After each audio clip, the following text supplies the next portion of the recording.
नमस्कार, मैं सौरभ शुक्ला और आप देख रहे हैं न्यूज़ 18। मिडिल ईस्ट, जहां हर गुजरते घंटे के साथ हालात और विस्फोटक होते जा रहे हैं। अब ये सिर्फ ईरान और अमेरिका की लड़ाई नहीं रह गई, बल्कि पूरे खाड़ी क्षेत्र के देश एक एक करके इस संघर्ष में उतरते दिखाई दे रहे हैं। दावा है कि पहली बार बहरीन और कुवैत ने ईरान के अंदर मौजूद सैन्य ठिकानों पर गुप्त हवाई हमला किया है। कहा जा रहा है कि इस पूरे ऑपरेशन में संयुक्त अरब अमीरात ने खुफिया जानकारी और एयर कवर देकर अहम भूमिका निभाई है।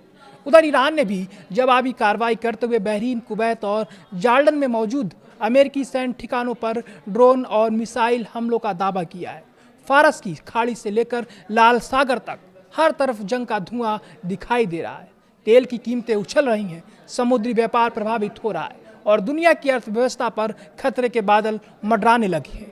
आखिर मिडिल ईस्ट में क्या हो रहा है, कौन किसके साथ खड़ा है और इस जंग का असर पूरी दुनिया पर कितना पड़ेगा, आइए आपको पूरी खबर बताते हैं। मिडिल ईस्ट में संघर्ष अब एक नए और बेहद खतरनाक चरण में पहुंचता दिखाई दे रहा है। रिपोर्ट्स के मुताबिक बहरीन और कुवैत ने पहली बार सीधे ईरान के अंदर मौजूद ड्रोन और मिसाइल स्टोरेज ठिकानों को निशाना बनाया है। दावा किया जा रहा है कि इस गुप्त ऑपरेशन में संयुक्त अरब अमीरात ने खुफिया जानकारी उपलब्ध कराई और लड़ाकू विमानों को हवाई सुरक्षा दी। हालांकि बहरीन और कुवैत की वायुसेना अपेक्षाकृत छोटी मानी जाती है, लेकिन लगातार हो रही ईरानी हमलों और बढ़ते सुरक्षा खतरे के बीच उन्होंने ये बड़ा कदम उठाया। ईरान ने भी जवाब देने में देर नहीं लगाई, उन्होंने भी हमले शुरू कर दिए। ईरान के IRGC ने दावा किया कि उन्होंने बहरीन, कुवैत और जॉर्डन में मौजूद अमेरिकी सैन्य ठिकानों पर ड्रोन और मिसाइलों से हमला किया है। कुवैत के कैंप उदैरी और अली अल सालेम एयरबेस को निशाना बनाने का दावा भी किया गया। इसके साथ ही एक बड़े डेटा सेंटर पर हमले की भी खबर सामने आई है।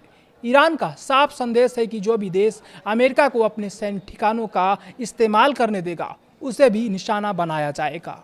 इस बीच फारस की खाड़ी में तनाव अपने चरम पर पहुंच चुका है। अमेरिकी सेना ने स्पष्ट कर दिया है कि वह ईरान की समुद्री नाकेबंदी किसी भी कीमत पर टूटने नहीं देगी।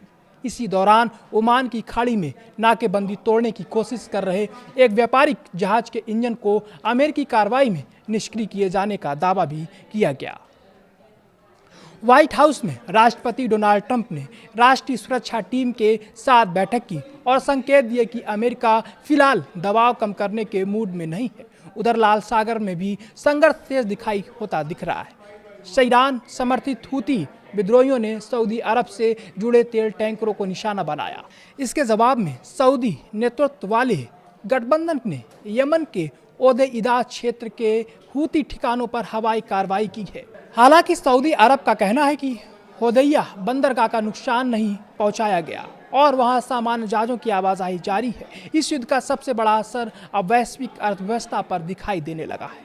हॉर्मुज स्ट्रेट में तनाव बढ़ने से कच्चे तेल की कीमतें तेजी से बढ़ी हैं। समुद्री व्यापार प्रभावित हो रहा है। सैकड़ों व्यापारिक जहाज समुद्र में फंसे होने की खबरें हैं और हजारों नाविकों के सामने भोजन और पीने के पानी का संकट खड़ा होने की भी आशंका जताई जा रही। दुनिया के कई देशों की नज़र अब इसी इलाके पर टिकी हुई है, क्योंकि वैश्विक ऊर्जा आपूर्ति का बड़ा हिस्सा इसी समुद्री मार्ग से होकर गुजरता है। मिडिल ईस्ट की ये जंग अब केवल सीमाओं तक सीमित नहीं रही, बल्कि एक तरफ अमेरिका और उसके सहयोगी देश है, दूसरी तरफ ईरान और उसके समर्थन करने में जो संगठन शामिल हैं वो ईरान का समर्थन कर रहे हैं। हर नया हमला इस संघर्ष को और व्यापक बना रहा है। ऐसे में सबसे बड़ा सवाल है, क्या कूटनीति इस आग को बुझा पाएगी या फिर यह संघर्ष पूरी दुनिया के लिए और बड़ा संकट बन जाएगा। फिलहाल पूरी दुनिया की नज़र मिडिल ईस्ट पर टिकी है और हर अगला घंटा बेहद अहम माना जा रहा है।